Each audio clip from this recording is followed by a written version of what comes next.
1 Corintios capítulo 3, versículos del 5 al 9. Puede quedarse sentadito, sentadita antes de poner la palabra. 1 Corintios 3, del 5 al 9. Hay que tener siempre un corazón agradecido y poner a funcionar lo que el Señor nos ha regalado. Dice la Escritura: ¿qué pues es Pablo y qué es Apolos? Servidores por medio de los cuales habéis creído, y eso según lo que a cada uno le concedió el Señor. O sea que cada uno es el trabajo que el Señor le dio. Yo planté, Apolo regó, pero el crecimiento lo ha dado Dios. Así que ni el que planta es algo, ni el que riega, sino Dios que da el crecimiento. Y el que planta y el que riega son una misma cosa, aunque cada uno recibirá su recompensa conforme a su labor, o sea, según el trabajo que haga. Porque nosotros somos colaboradores de Dios y vosotros sois labranza de Dios, edificio, una casa que le pertenece a Dios. Esta noche quiero tocar un mensaje que es dirigido sobre todo al pueblo del Señor. Difícilmente alguien que no es creyente en Cristo va a poder aquilatar esta cuestión. Y el mensaje lo titulamos: la necesidad de mi servicio a Jesús y al mundo. Porque el mensaje es para mí, si usted quiere lo toma. Pero todo el mensaje siempre lo preparo para mí. Había 3 trabajadores en su hora de almuerzo en un edificio altísimo. El primero, uno de origen alemán, dijo: si mi esposa me vuelve a poner hoy el platillo a base de repollo cocido con especies, prometo que me tiro de este edificio tan alto porque me tiene hasta aquí. El segundo era un latino: si mi esposa me puso de lunch tamales de pollo, siquiera fueran de cerdo, pero de pollo y de pollo y de pollo, si me puso otra vez tamales de pollo, yo sigo también, me tiro del edificio. Y un tercero, un tejano, dijo: si mi esposa me volvió a poner un lunch de sándwich de pavo y queso otra vez, lo mismo, yo acompaño a estos 2 y también salto del edificio. Llega la hora de almuerzo y los 3 se dan cuenta que era el lunch que les tenía hasta las coronillas, que estaban aburridos. Los 3 saltaron del edificio, los 3 se mataron. Y las 3 viudas se reunieron para consolarse la una y la otra y para llorar a los esposos. La esposa del alemán dice: ay, si hubiera sabido que mi esposo lo tienen aburrido, los sándwiches de repollo con especies, ay, yo no lo hubiera dado. Dice la latina: ay, si hubiera sabido que a mi esposo Lalo le tenían aburrido los tamales de pollo, ay, se los hubiera cambiado. Las 2 callaron, hicieron una pausa y vieron a la otra, a la esposa del tejano. Y dice: no me miren a mí así, porque esta vez él quiso su propio lunch. Él se preparó, él tomó la decisión y se mató. Alguien dijo por ahí, fíjese, que la cosecha evangelística es siempre algo urgente. El destino de los hombres y las naciones están en juego. Cada generación como la nuestra es una generación estratégica, una generación clave. Nosotros no somos responsables por la generación que nos antecedió. Y no somos totalmente responsables ni podemos tomar decisión por la generación que viene después de nosotros. Pero tenemos nuestra propia generación, a la que usted y yo pertenecemos. Y Dios a usted y a mí, como miembros de esta generación, nos hará responsables de la manera como cumplamos con nuestra responsabilidad hacia esta generación y de las ventajas y las oportunidades que tenemos.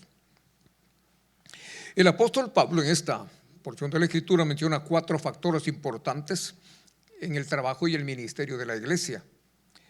1, su pueblo trabajando en unidad; la acción como un cuerpo en común que coopera; la seguridad de la participación divina; y los resultados eternos de lo que usted y yo hagamos como creyentes en Cristo para el Señor.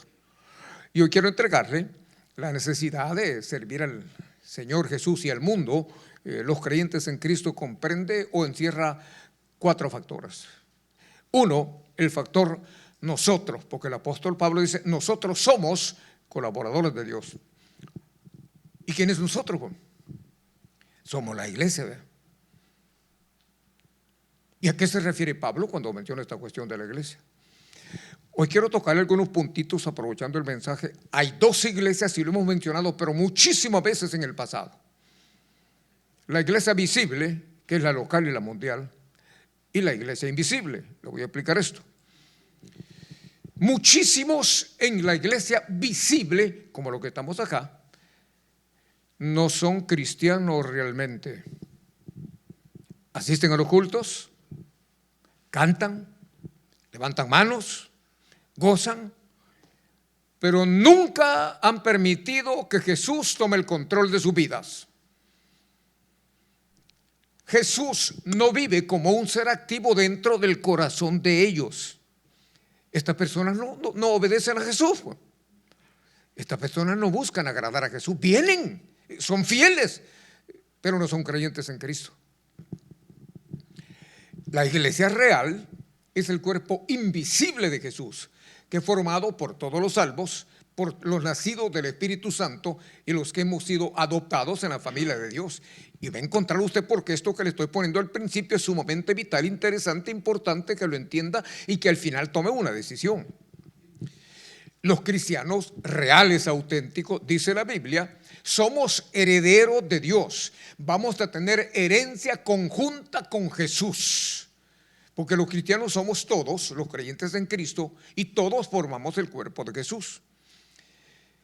Cuando toco un tema como este, amado, yo creo y quiero creer en el fondo de mi corazón que usted que está aquí presente, y usted que me sigue en la transmisión Facebook y YouTube, yo quiero creer que usted y yo hemos sido ordenados por Dios para ser parte de su cuerpo, para ser parte de la iglesia local, para este momento de la historia, no la de ayer, no la del futuro.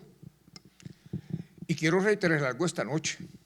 Los cristianos auténticos de la primera iglesia bautista del sur no estamos aquí por accidente, no estamos aquí como pedazos de madera que están flotando en el mar y que lo llevan a la izquierda y a la derecha a las olas y a la deriva. El Salmo 37, 23 dice: el Señor afirma los pasos del hombre bueno, cuando le agrada a Dios su modo de vivir. Y la versión Palabras de Dios para Todos dice: cuando al Señor le agrada nuestra vida, nos guía para no caigamos, para que no caigamos. El canto que antecedió, que trajeron mis hermanos varones, fue exactamente parte de este mensaje. Porque Él promete estar con nosotros siempre, siempre, siempre, siempre, siempre, que hacemos su voluntad. Los pasos de los justos, pues, son dirigidos por el Señor, porque Él se deleita con la manera de vivir de cada uno. Y siempre insistimos en esto: si el Señor es mi pastor, nada me faltará. La gran diferencia siempre la hace saber si Él es mi pastor, porque no es el pastor de todos, es mi pastor. Por eso Él siempre le pregúntese usted en su corazón: ¿es el Señor su pastor o el pastor del que está a la par, el pastor de los demás? Porque si el Señor es pastor de los demás, a ellos no les va a faltar nada. Pero como Él no es su pastor, entonces usted va a tambalear siempre. Ahora, Dios espera que usemos nuestros dones para servir, para beneficiar a otra persona. Y fíjese que llama la atención cuando uno lee esta porción de la Escritura, que Dios no pide usar sus habilidades. Dios no pide usar los dones a alguien que no es redimido, a alguien que no es cristiano. Este mensaje no le va. ¿Por qué? Porque los dones, dice la Biblia, son un regalo del Espíritu Santo a toda la persona que confió en Jesús como su Salvador. Los dones no son para cualquier persona, porque son un regalo del Espíritu Santo. Por ello pedimos siempre que si usted desea servir acá, y a mí me da pena, pero si usted no es miembro, yo le pido que pida su membresía, porque no podemos pedir, no podemos exigir a nadie que no es miembro que sirva. Cuando usted va a Costco, para poner un ejemplo, si usted no es miembro, a usted no lo dejan entrar. Y cuando usted compra algo en Costco, por poner un ejemplo, tiene que hacerlo con la tarjeta de otro que es miembro. Aquí hay personas que han servido, que están sirviendo y me dicen: pastor, fíjese que fulano no es miembro, fíjese que fulana no es miembro. No es miembro, es miembro para hombre y para varón. Fíjese que fulana no es miembro, pastor, pero… y le digo: déjelo que empiece a servir sin ser miembro. Pero después de un tiempecito hay que hablar con él, con ella, porque no son miembros. Los muchachos del grupo de música de igual manera.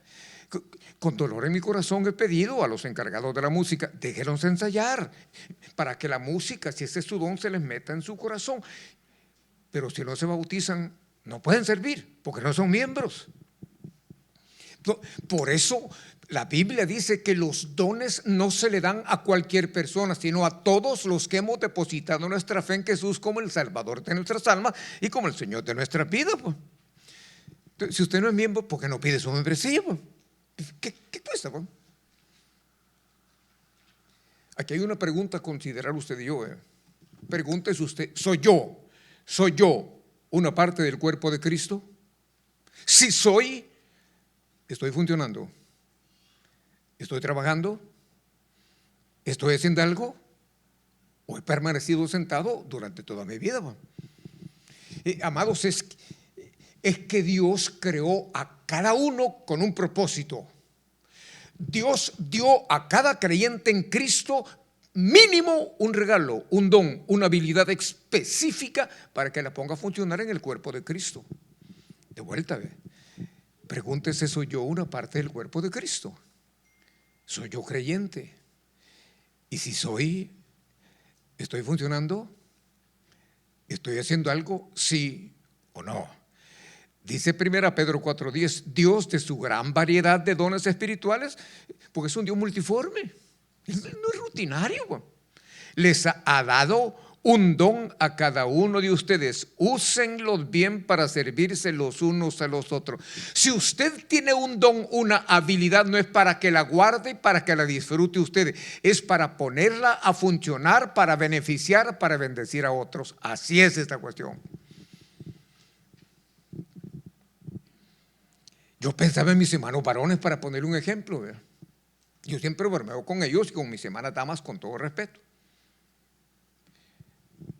¿Usted no le ve el rostro a ellos cuando pasan a cantar, amado? ¿Usted no ha visto a las damas, a los muchachos cuando pasan cuando pasan a cantar? La alegría, el gozo, el rostro, con el gozo, con las ganas con que cantan. Es que es así, pues. ¿Cómo pedirle a alguien que es del mundo, que no es creyente, que venga a cantar? No conoce ni la letra ni la música, no va a gozar lo que mis hermanos en Cristo gozan. Cuando uno pone en práctica los dones o el don que el Señor le ha dado, hermanos, no puede resultarnos una carga pesada. Es que es un gozo, es una alegría que no podemos explicarle. Por eso siempre he pedido que no lo enganchen a cantar si ya quebró 3 espejos en su casa.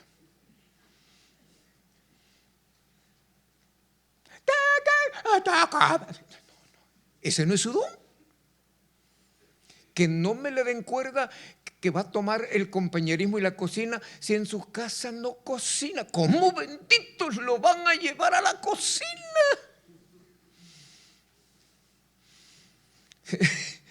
Hermano, este es igual que en el cuerpo humano. El corazón no hace la función del cerebro, tiene una función específica. Fíjese, amado, que en el cuerpo humano, si un miembro no funciona, el resto no trabaja adecuadamente.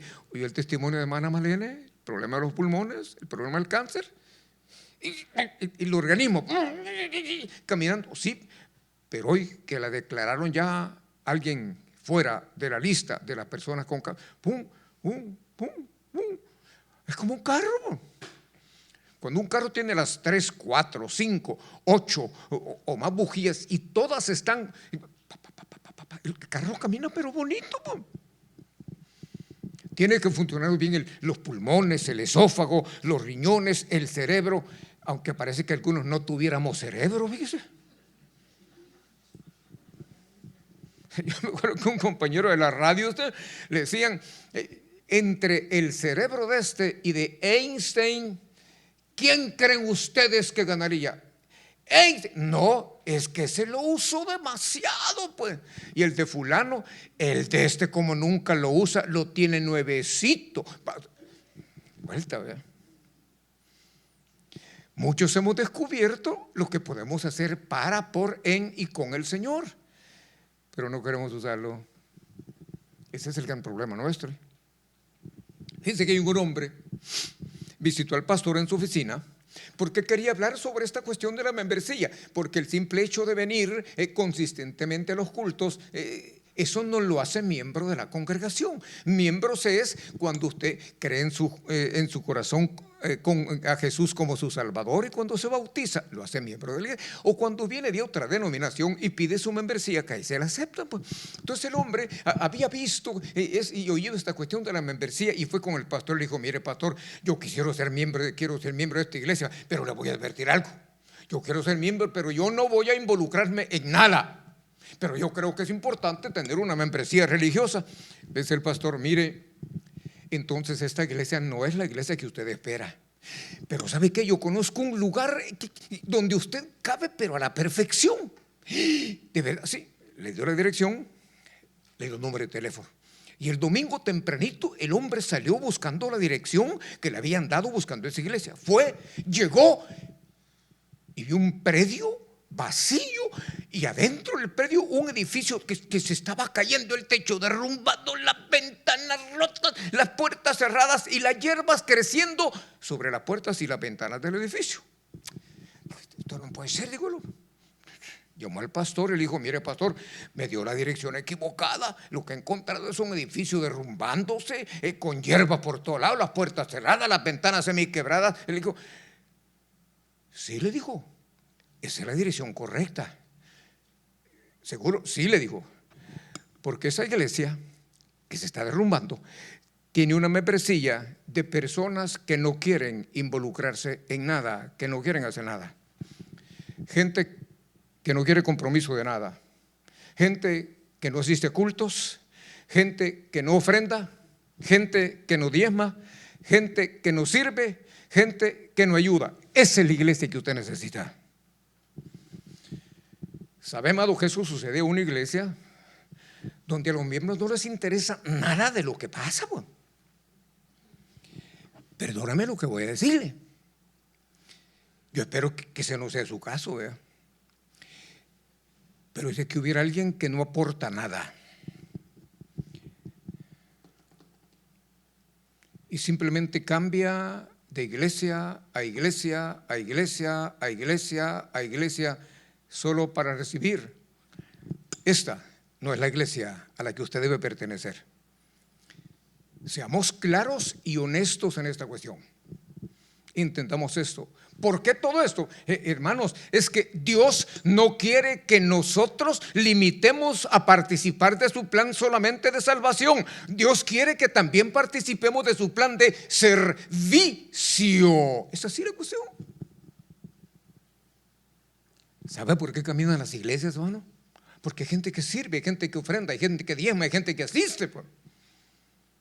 Y a menudo, muchas personas solo desean disfrutar los beneficios de la salvación, pero no quieren responsabilidad.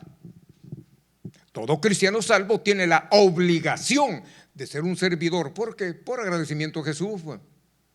¿Usted no se ha dado cuenta, amado, lo que significa ir al infierno? ¿No ha leído que es un lago de fuego donde la llama no se apaga nunca? Y va a ser por los siglos, por los siglos, por los siglos, por los siglos, de ahí no se sale. Y Jesús, a los creyentes en Él, nos evitó ir al infierno y nos lleva al cielo. Entonces, con un corazón agradecido, ¿por qué no le servimos al Señor? Hoy va a identificarse usted en cuál sector de la membresía está usted. Se lo dije al principio.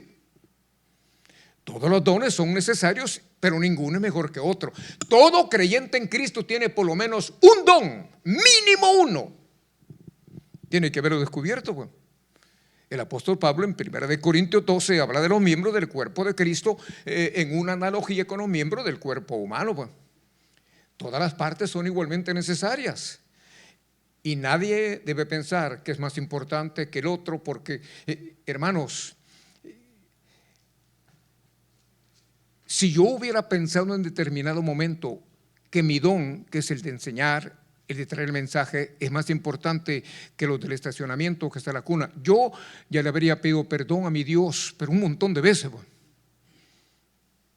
Porque a mí la Escritura me enseña: ningún don es más importante o superior al de otro. Dígame usted, sin los pulmones, hermana Marlene, ya hubiera muerto. Sin el corazón, ya usted hubiera muerto. Sin el cerebro, no funciona.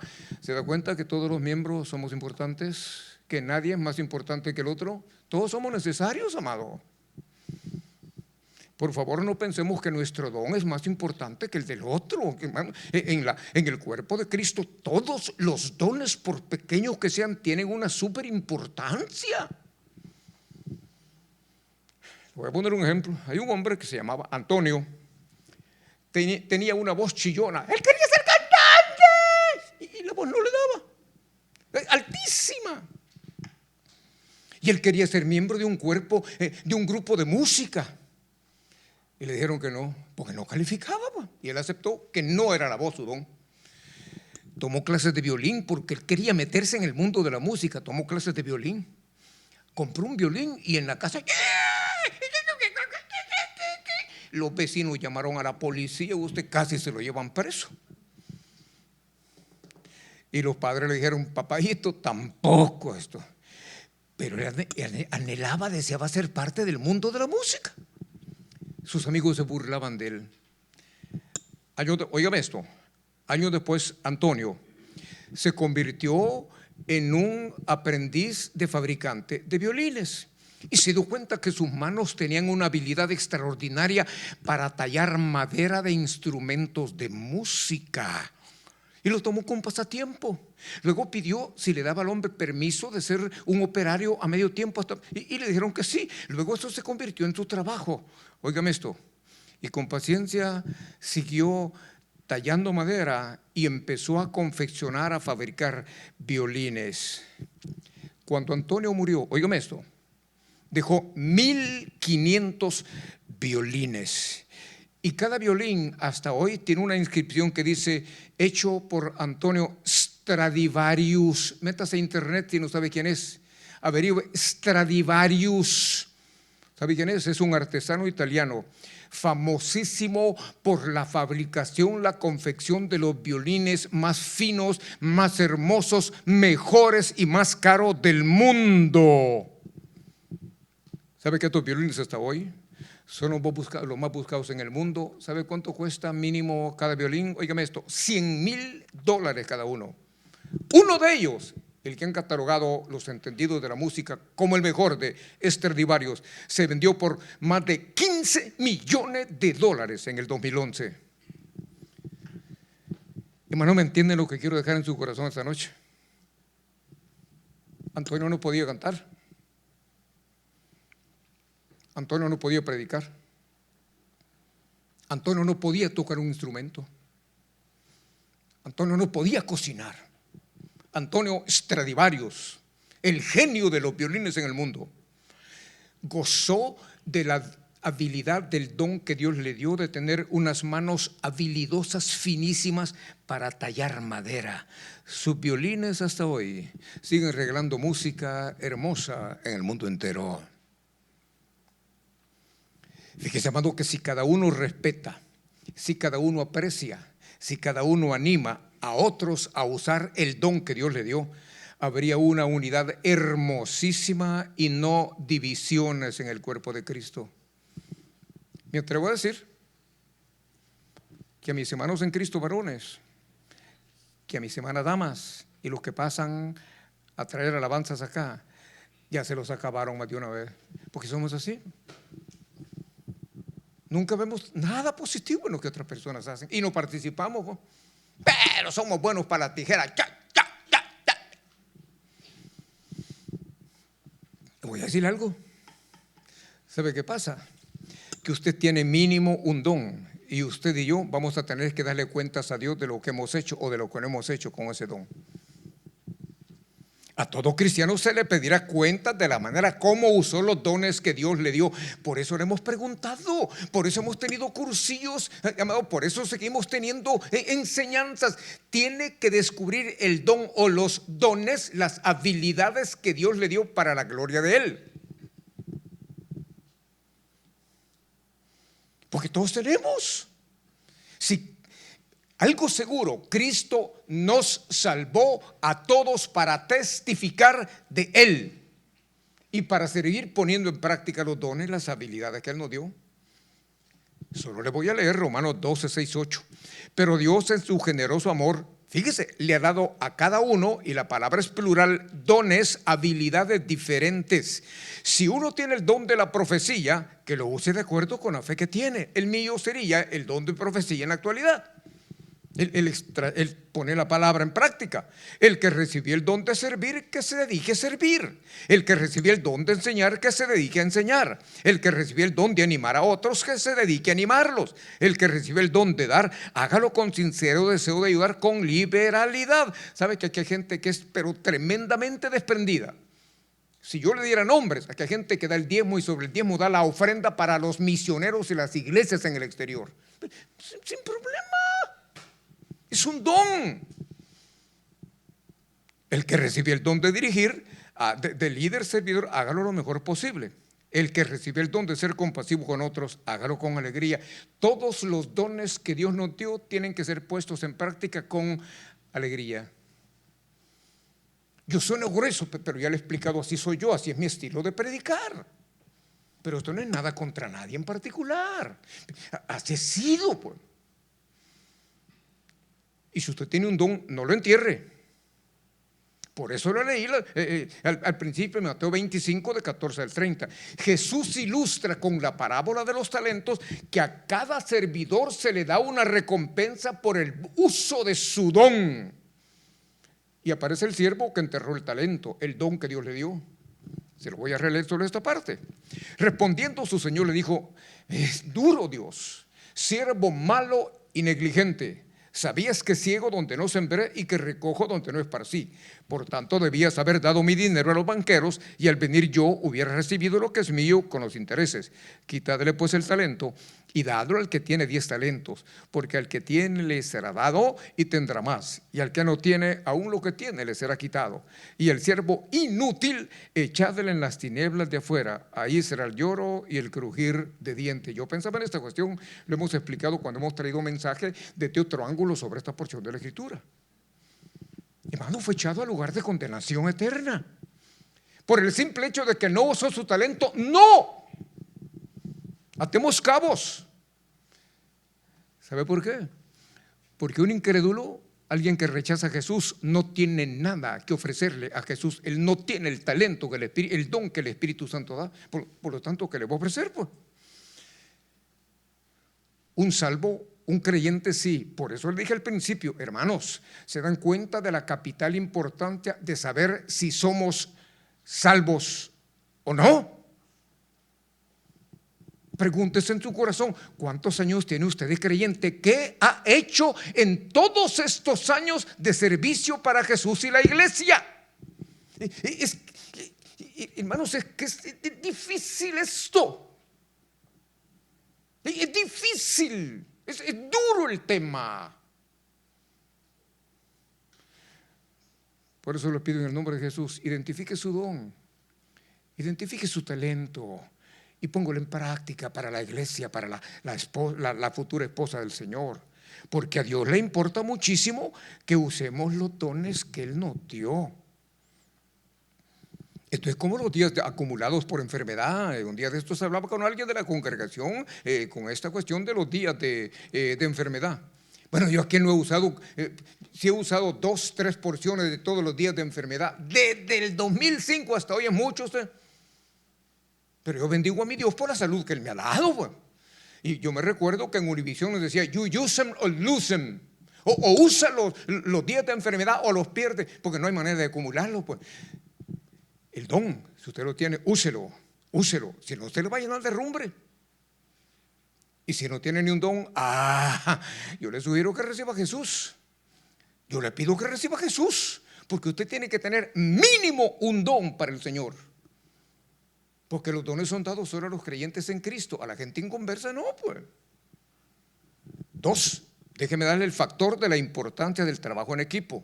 Primero nosotros, los creyentes, la iglesia. Hoy veamos la iglesia trabajando como equipo. Fíjese, amado, que la iglesia de Jesús tiene como valores fundamentales estas palabras que quiero dejarle en su corazón esta noche. Ministrar, servir en equipos es preferible y muchísimo mejor que ministrar que servir solo. Siempre ha sido así. Eclesiastés 3, no me recuerdo, que dice que uno solito, se lo voy a parafrasear, a uno solito se lo acuestan, 2 ya cuesta, 3 imbatible. ¿Qué es eso? Trabajo en equipo, trabaja en el matrimonio, trabaja en su trabajo, trabaja en la escuela, trabaja en los ministerios de la iglesia. Uno solo no puede hacer nada. ¿Se imagina este inútil solo queriendo hacer todo? Por eso siempre pido a mis hermanos líderes servidores, deleguen, busquen un número 2, deleguen, porque 2 es más fácil, 3 mucho más fácil. Fíjese, amado, si usted revisa todo el Nuevo Testamento de la Escritura, nos da un patrón de consistencia en este principio de trabajar en equipo. Siempre vayan mínimo 2 que están trabajando. Pablo y Barnabás, Pablo y Silas, Pablo y Timoteo, inclusive hay un matrimonio, Aquila y Priscila, pues. Jesús demostró la efectividad, la necesidad, la eficacia de trabajar en equipo. Armó un equipo de 12 y todos son bien diversos. Aspectos socioeconómicos diferentes, personalidades, perfiles diferentes de los discípulos. Habían unos calladitos, algunos que no hablan, otros quietecitos, que no se mueven del mismo lugar donde están. Unos bien tímidos, que nunca han tenido novia, se van a morir solteros porque les da miedo piropear. Y otros impulsivos, gritones, pues, como Pedro, como Juan, de todo. ¿No se ha dado cuenta que así somos en la iglesia del Señor? Desde que usted conoce personas acá, no hablan usted. Buenos días, hermanito. Buenos días, hermanita. ¿Cómo está, hermanita? Vaya, hermanita. Y otro, habemos de todo. ¿Se da cuenta que esto es lo fascinante de Jesús, amado? ¿Se da cuenta que todos tenemos cabida en el mundo y en el servicio de Jesús? Todos, aún con sus diferentes personalidades. A mí me sacude esto, aún con sus diferentes personalidades, los discípulos de Jesús tenían algo en común. Eran educables, a todos se les podía enseñar. Nadie se creyó que era la mamá de Tarzán. Todos, oído y ojos atentos a las enseñanzas. Jesús, que fue coach, fue mentor, fue maestro, predicador, entrenador, él hizo todo con ellos. Ellos vieron y oyeron cómo Jesús testificaba. Ellos vieron y oyeron cómo Jesús hablaba del reino de los cielos. Ellos vieron cómo Jesús buscó oportunidades sin poner excusas. Ellos vieron y oyeron a Jesús cómo orar, y así aprendieron ellos. Ellos vieron a Jesús resolviendo conflictos. Vieron cuando abordó el problema de la mujer adúltera que iba a ser apedreada por el montón de hombres. Los paró, pum, pum, pum, pum, pum. Pero ¿sabe qué me fascina también, amado? Que los discípulos aprendieron a amar viendo a Jesús como amaba a Lázaro. Jesús lloró. Jesús presentó ante los ojos de los discípulos la enseñanza máxima de demostrar. Lloró por el hombre que era su amigo.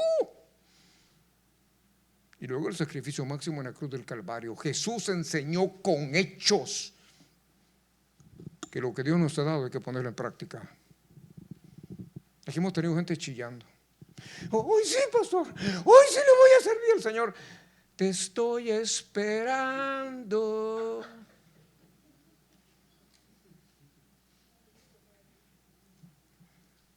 ¿Sabe qué significa amar, amado? Amar de verdad implica sacrificio al máximo para beneficiar a quien se ama, aunque no lo merezca ni lo agradezca. ¿Entiende ese concepto del amor? Ame de todo lo mejor de usted para él, para ella, aunque no lo merezca. Siga dando, siga amando. Dios ve, Dios oye, Dios recompensa.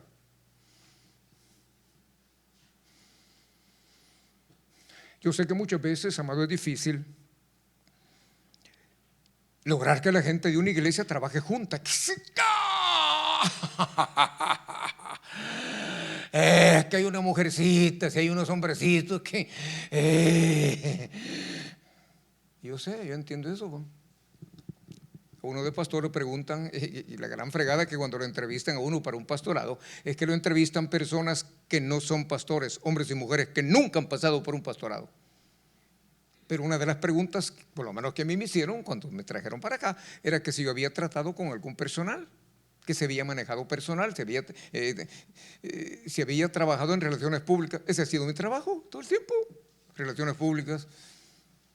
Tener gente, no me gusta decir bajo mi mando, tener gente que me colaboraba pues en mi trabajo, en el departamento de noticias, en el departamento de deportes. Siempre ese fue mi trabajo.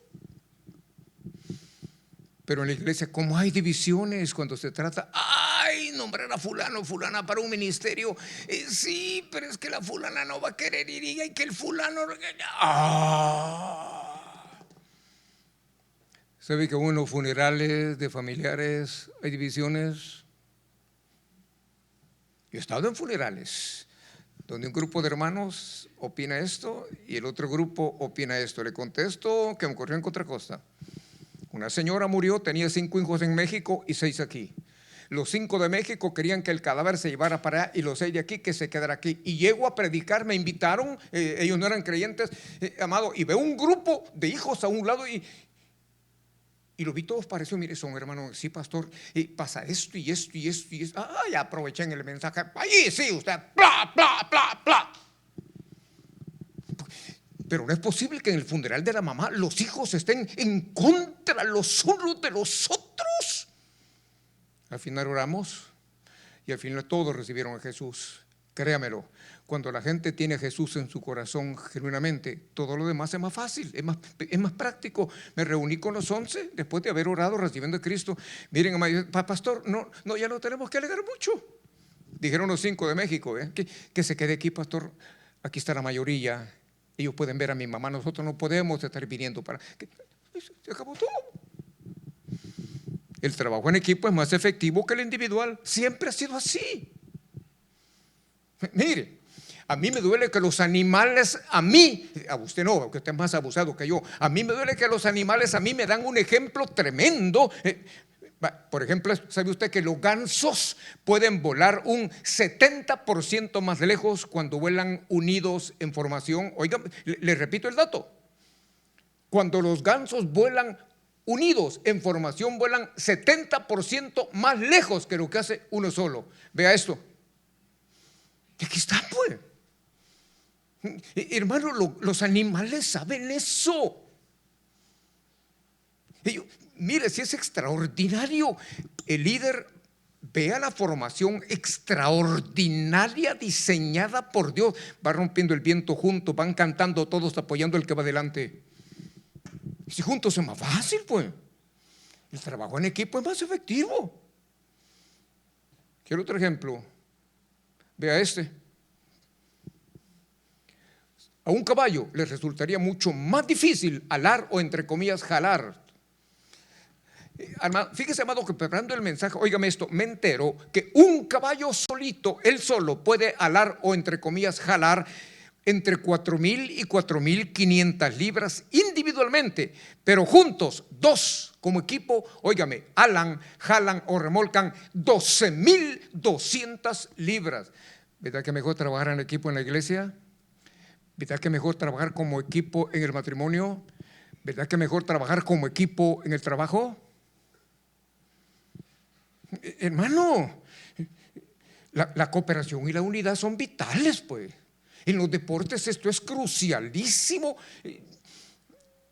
Porque se me viene a la mente este ratito, un equipo en México se llama Cruz Azul. ¿Qué pasa usted con extranjeros y van en el último lugar? Tienen un montón de jugadores buenísimos. ¿Sabe cuál es el problema? El director técnico, el entrenador tiene que tener la habilidad, el don de poder juntar a todo el talento individual y fusionarlo en un equipo. ¿Sabe que esa es la tarea de un pastor en una congregación? ¿Me entiende ahora por qué se terminó esa cuestión de entrevistar un montón y que ahora que vamos a ir a votación, que la reunión de negocios, que si al final el que se sopla toda la torta soy yo con los que están sirviendo? Por eso hoy la última palabra en esta cuestión la tiene el pastor, por lo menos aquí. Porque hay gente que, hermanos, aquí hay gente sumamente habilidosa para un montón de cosas. Ha habido ministerios que no han funcionado porque la persona no viene. ¿Cómo bendito le va a funcionar su ministerio? Y es pero habilidosa, joven, crea todo. Ay, pastor, que me voy a poner el fulano al fuego, pero si no viene, si no apoya la obra económicamente, es que no le interesa la obra. Y hay gente, pero tiesos, pero no funciona, pues. Cerremos ya porque se han puesto serios todos ustedes. Número 3, cerramos aquí. Quiero hablar del factor divino, la intervención de Dios en esta cuestión que es su iglesia. No podemos ni debemos olvidar, usted y yo, que todos los creyentes en Cristo, todos somos compañeros de Dios. ¡Qué hermoso esto! Dios es mi compañero. Fíjese que no es mi jefe, es mi compañero. Yo soy colaborador, usted es colaboradora de la obra de Dios. Dios sin usted y sin mí no funciona siendo Dios. ¿Se da cuenta de esto? ¿Se da cuenta de esto? ¿Qué significa Emanuel, amados? ¿Qué significa Emanuel? Fíjese que esa frase no es solamente para Navidad. Eso fue cuando Jesús nacía. Pero esa frase no es solamente para Navidad. No es un mensaje solo para Navidad. La Biblia señala que es una expresión, un factor importantísimo en asociación. Nosotros trabajamos con Dios y Dios trabaja con nosotros. ¿Por qué? Porque Dios está con nosotros. Los cristianos debemos estar conscientes de la presencia de Dios y la disponibilidad de su poder para la tarea espiritual.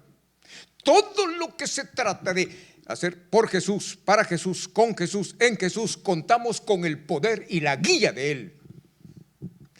Gracias, hermanos servidores, que han aceptado el reto para esta temporada. Porque casi todos, inexpertos, rookies en lo que están comenzando. Desde que aceptaron el reto, Dios está con ustedes trabajando, porque es la obra de Él, no es de ustedes, no es mía, es de Él. Hermanos, a mí me sacudió preparando este mensaje porque me doy cuenta que Dios es mi compañero, que yo soy compañero del Creador del universo cuando se trata de su tarea. Cuando vamos en el nombre de Jesús, para la gloria de Jesús, todo el mundo sobrenatural de Jesús está con usted y conmigo. Aceptémoslo, creámoslo, entendámoslo. Nos van a suceder cosas inesperadas, hermosas. ¿Quiere que se lo compruebe con la Biblia? Marcos 16:20. Y los discípulos, ellos saliendo, predicaron en todas partes, ayudándoles el Señor y confirmando la palabra con las señales, con los milagros que les seguían. Hebreos 2:4. Testificando Dios juntamente con ellos con señales y prodigios y diversos milagros y repartimiento del Espíritu Santo según su voluntad. Cuando iniciamos algo para Dios, hermanos, Él está con nosotros. Hay un canto que dice que Dios dice: Moisés no fue el que partió el mar rojo. Tiene razón. Él levantó una vara, se fue un palito, una varita. No fue Moisés, no fue la vara. ¿Se acuerda Josué? Una jabalina. ¿Se acuerda Gedeón? Una trompeta y un cántaro de barro. ¿Qué tenía Sansón? Una quijada de burro. Eran objetos sin valor, pero en las manos de Dios todo lo que para la gente no tiene valor es un arma poderosísima, porque el poder es de Él, no es nuestro. De nuevo, gracias, hermanos servidores que se han aventado, como dice el mexicano, para tomar estos ministerios, porque Dios está con ustedes, pues. Si la obra es de Él. Que algunos me dijeron: pastor, yo nunca he hecho esto, pero en Jesús y con Jesús, démosle. No nos limitemos, amados, cuando se trata de servir a Jesús. Los cristianos debemos permitir que nuestros pensamientos estén llenos de estas verdades que les estoy exponiendo esta noche. Porque cuando obedecemos el llamado de Dios y vamos en la dirección de Dios, jamás vamos solos, siempre va con nosotros. Siempre, pues. Si en nuestro poder están, a nuestra disposición están el poder y las bendiciones de Dios. ¿Y sabe qué ocurre con todo esto, amado? Que todo lo que hacemos para el Señor tiene resultados eternos. Fíjese, amado, que en el negocio, en el mundo secular, Son poquitos los empleados a quienes se les considera, se les da la oportunidad de ser socios en una compañía. Raro, hay algunas empresas por allí que después de cierto tiempo le dan la oportunidad al trabajador de se convierte en un mini socio. Está bien, pero eso en la mayoría no ocurre. En el reino de Jesús es diferente. Ninguna religión en el mundo tiene esta particularidad. ¿Sabe que usted y yo somos socios de la empresa de Jesús? ¿Sabe que somos coherederos de todo lo que le toca a Jesús? Por eso mi pregunta de vuelta para usted: ¿es usted creyente? ¿Es usted creyente en Cristo? ¿Sí o no? ¿Cuántos años tiene de ser creyente en Cristo? ¿En qué ha servido durante estos 20, 15, 10, 12, 30, 40 años? Porque eso es lo que trata este tema esta noche, pues. Dice Filipenses 1, 4, 7: siempre en todas mis oraciones rogando con gozo por todos vosotros, por vuestra comunión en el Evangelio desde el primer día hasta ahora, estando persuadido, convencido de esto, que el que comenzó en vosotros la buena obra, la perfeccionará hasta el día de Jesucristo. ¿Cómo me justo sentir esto de todos vosotros, por cuantos tengo en el corazón y en mis prisiones y en la defensa y confirmación del Evangelio? Todos vosotros sois participantes conmigo de la gracia del favor inmerecido sin distinción de Dios. Todos los servidores. Más adelante Pablo agrega, fíjese en Filipenses 4:17: no es que busque dádivas, sino que busco fruto que abunde en vuestra cuenta. Me gusta más la traducción de esta Biblia. Dice: no digo esto para que me den más ayuda económica, sino que trato de aumentar el crédito en la cuenta de ustedes. Voy a decirle algo sobre esto. ¿Sabe que esta terminología, este vocabulario que usa Pablo, óigame esto, es de contabilidad? ¿Sabe por qué tiene importancia esto? Por una razón.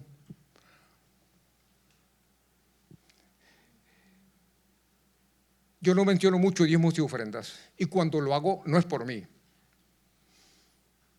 Cuando yo pido servicio de ustedes no es para que me haga más fácil mi trabajo, sino porque usted, al diezmar, al ofrendar, al servir, va a necesitar más adelante los réditos, los intereses que está logrando por dar diezmos, ofrendas y por servir a Jesús. Lo va a necesitar más adelante. De un vistazo a la parábola de los talentos, véalo. Lea lo que es la parábola de la viña y los labradores. Y Mateo 16:27 dice: porque el Hijo del Hombre vendrá en la gloria de su Padre con sus santos ángeles, y entonces pagará, recompensará a cada uno según lo que ha hecho. Surge la pregunta: ¿qué ha hecho? ¿Qué está haciendo? ¿Qué hará usted por Jesús? Y esto no es por el pastor, es porque a usted le conviene, amado. Entienda ese principio bíblico. Un pastor tomó un día un taxi para que lo llevaran a un taller de mecánica a recoger el automóvil que lo llevó con un defecto. Y sube y le pregunta el pastor al taxista: ¿cómo está? Mal, le dice: tenía un día terrible. Bueno, tengo semanas de que estoy horrible. No sé hasta dónde me va a llegar esta maldición o esta mala suerte, porque me habla de así tan pesimista. Le dice el pastor: mire, le dice, yo no sé si es mala suerte o es maldición. Hace poco se murió mi padre. Mi hermano menor tuvo una relación amorosa problemática que le llevó a suicidarse. 5 veces en las 2 semanas pasadas me han golpeado el carro adelante, atrás, a los lados. ¿Es una maldición, mala suerte o qué? El pastor adentro pensó que pudiera ser una maldición, pero mientras el hombre le contaba, sacaba todo de su corazón, el pastor fue orando en el taxi camino al taller de mecánica, y él decía: Señor, dime en mi corazón cómo puedo hablarle al taxista, cómo puedo enseñarle de Jesús. Y le preguntó al taxista, le dice: mire, no quisiera romper esta cadena de maldición o de mala suerte que hay en su vida. ¿Cómo no? Le dijo. ¿Sabe que puede romperla? ¿El qué le dijo? ¿Sabe que puede romper esa cadena de maldición? Sí, Señor. Y le preguntó el pastor: ¿cuál cree usted que es la mayor maldición que tiene en su vida? Ahorita esta maldición. Le dijo el pastor: ¿sabe que no? ¿Sabe cuál es su problema? ¿Cuál? Le dijo: Su problema verdadero es entre Dios y entre ustedes. Dios no es su amigo, Dios no es su padre, Dios no es su protector. ¿Qué quiere decir? Y le preguntó el pastor: ¿estaría usted de acuerdo en que usted ha roto todos los mandamientos de Dios en su vida? Un montón de veces, le dijo. Entonces eso ha puesto una barrera entre usted y Dios, le dijo. ¿Me permite hablarle durante un segundito de esta cuestión? Sí. Y el hombre estacionó su carro a un lado y le habló del sacrificio de Jesús y lo que el ser humano puede hacer con Jesús y lo que puede obtener al confiar para el momento de su muerte en Jesús. Y le dijo el pastor: mire, si usted rinde su vida a Jesús, Él va a tomar su maldición, Él va a tomar su mala suerte y va a convertir todo esto en una bendición. Por eso murió Jesús en la cruz. ¿Le gustaría entregar su vida a Jesús? ¿Le gustaría entregarle su maldición a Jesús? Sí, le dijo. Ok. Apaga el motor, apagó el auto. Oró con el hombre: Señor Jesús, perdóname por haberte ofendido con todos mis pecados. Perdóname por haber huido de ti. Te doy gracias por haber muerto en mi lugar en la cruz del Calvario. Te doy gracias por haber resucitado al tercer día con el poder del Espíritu Santo. Te entrego mi vida, te entrego esta maldición, te entrego esta mala suerte. Haz con ellas según tu santa y soberana voluntad. Gracias, Jesús, tú eres mi Salvador, tú eres mi Señor desde esta hora. ¡Brum, brum, brum, brum! Vámonos. Se fueron. Cuando llegan al taller de mecánica, el pastor vuelve sus rostros atrás y ve el rostro del hombre cambiado de una manera radical. Había paz, había tranquilidad, era un rostro radiante, era un rostro con alegría. Y dice el taxista: pastor, yo creo que este es el mejor ride, el mejor momento que he tenido en toda mi vida de taxista. Gracias, pastor, por haberme guiado a entregarle mi vida a Jesús. Déjeme terminar con una pregunta. Para usted, que es mi hermano, mi hermana en Cristo sobre todo, ¿cuántas veces usted y yo hemos podido compartir nuestro testimonio con otras personas? ¿Cuántas veces le hemos dicho a las personas que Jesús es el único camino al cielo, el único camino para gozar el perdón de pecados? ¿Usted ha podido hacerlo en el trabajo? ¿Usted ha podido hacerlo en la escuela? ¿Usted ha podido hacerlo en casa? ¿Usted ha podido hacerlo con su vecino? ¿Usted ha podido hacerlo con sus amigos? ¿Usted ha podido hacerlo con alguien de su familia en su propia casa? Si no lo ha hecho, en el nombre de Jesús esta noche ore y pídale a Dios que le presente personas y que le presente oportunidades para que usted pueda hablarle de Jesús. Usted no es responsable de la generación pasada. Yo no soy responsable de la generación que va a venir. Usted y yo somos responsables de esta generación en la actualidad. Y posiblemente aquí o en internet hay alguien que no está seguro de su salvación, que no sabe dónde va el día que muera. Yo quiero decirle que usted tiene una barrera que usted ha levantado entre Dios y usted, con sus acciones, sus palabras, sus pensamientos, sus actitudes. No quisiera, como el taxista, entregarle su vida a Jesús. ¿Quiere hacerlo? Ahí donde está. ¿Quiere repetir conmigo esta oración cortita para nuestro precioso Jesús? ¿Quiere hacerlo? Hágalo. Usted no pierde nada y lo gana todo, incluido el perdón de pecados, la vida eterna y la entrada al cielo. ¿Quiere repetir conmigo ahí donde usted está? Vamos, repita conmigo, dígale: Padre nuestro que estás en los cielos, santificado sea tu nombre. En esta noche, poderoso Padre eterno, yo te pido perdón por todos mis pecados, por haber huido de ti, por haberte ofendido. Pero también esta noche, Padre, te doy gracias por tu palabra. Yo creo que mandaste a Jesús a morir en la cruz, a derramar su sangre y a dar su vida, para que el día que yo muera lo haga con paz, con tranquilidad y con la seguridad de que Jesús me va a esperar al otro lado. Porque Jesús es desde hoy, Padre, mi Salvador, y quiero hacerlo mi Señor desde hoy, el resto de mi vida. Además de creer en su muerte, en su derramamiento de sangre, yo creo en su resurrección para la garantía del perdón de mis pecados, la garantía de mi entrada al cielo. ¿Cómo no amarte, Padre? ¿Cómo no darte las gracias? En el nombre de Jesús, mi Salvador. mi Señor. Amén. Nos ponemos de pie, iglesia, para orar por alguna necesidad. ¿Hay alguna necesidad, amado?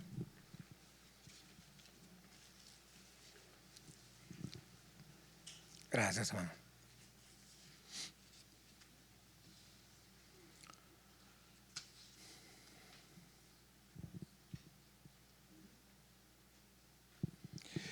Hermana Yadira López pide oración por su hermana Yolanda. Sigue muy grave en un hospital en la República de Guatemala. Hugo Alfaro sigue clamándole al Señor por la vivienda donde él está ahorita. Él desea, ese es el anhelo de su corazón, quedarse en el lugar donde está ahorita. Creemos que Dios tiene el control de todo esto. Seguimos clamando por el hermano Amílcar de León por la sanidad completa, total. Seguimos clamando por la hermana Carla Salazar para su recuperación total después de la operación, que fue un éxito total. Quizá usted tenga alguna necesidad que no la ha escrito. Le pido siempre, si no tiene inconveniente, use los papelitos que están en la entrada, los llena. Los diáconos me lo traen al final para orar. Nosotros terminamos todos los cultos orando, clamando por necesidades. Oramos, familia, ahí donde usted está. Déjele ir a Dios su necesidad. La diferencia de todo esto la hace el Salmo 23. Si el Señor es mi pastor, nada me faltará. ¿Sabe qué es lo que hace la diferencia? Saber si Él es mi pastor, no el de fulano, no el de sutano, mío, personal. Es pronombre posesivo personal, no es de nadie más. Y usted necesita saber si en efecto el Señor es su pastor, porque si Él es su pastor, es promesa de Él, nada le faltará. Buen Padre nuestro que estás en los cielos, terminamos este culto de mitad de semana, Dios, con acción de gracias en nuestro corazón. Porque aunque algunas veces los mensajes suenan duros, si son duros, Padre, que cada uno, Padre, agarre lo que le toca. Porque esto no es tirado a la garduña, no es tirado al azar. Hay una razón, mi buen Dios y Señor, por la que te plació que trajéramos este mensaje este día, esta hora, en este lugar. Así que ahora, mi Dios, que tu Espíritu Santo, y lo hará, va a hacer con este mensaje lo que Él cree conveniente en la vida de cada uno de mis hermanos en Cristo, que han recibido exhortación, que han recibido amonestación, que han recibido palabras de ánimo para poder servir al Señor si es que no lo han hecho durante toda su vida. Y que cada uno de nosotros, Padre, pueda darse cuenta del don o los dones que tu Espíritu Santo nos regaló desde el momento que confiamos en Cristo como el Salvador de nuestras almas. Clamamos por Hugo Alfaro su solicitud de vivienda para quedarse donde está. Oramos creyendo, mi Dios, en tu poder sanador, y si es tu santa y soberana voluntad. Oramos por la sanidad de Yolanda López, grave en un hospital en la República de Guatemala. Seguimos orando por hermana Carla Salazar por su recuperación total, por hermano Amílcar de León por su recuperación total después del derrame, Padre. Y en el nombre de Jesús, mi Dios, toma cada necesidad, toma cada angustia, toma cada problema, toma cada lágrima, toma cada sufrimiento, cada angustia de alguien aquí esta noche, y dale en su corazón la seguridad de que por alguna razón es que tú le estás permitiendo, pero que como la lluvia no dura por siempre, ya viene un final. Y dice tu palabra que después de la tempestad, de la tormenta, viene grande bonanza. Lo creemos, Padre, lo confiamos y lo recibimos por fe en esta noche. Y te repetimos lo que dice tu palabra: Padre, no te dejaré hasta que no me bendigas. No te soltaré hasta que no me bendigas. No te soltaré hasta que no vea tu mano todopoderosa trabajando en mi vida. Y que cada uno de mis hermanos en Cristo en esta noche, Padre, reciba tu bendición, ensanchamiento de territorio, que tu mano esté con cada uno de ellos y que le libre de mal para que no le dañe. Y te damos las gracias, Padre, en el nombre de Jesús nuestro Señor y nuestro Salvador.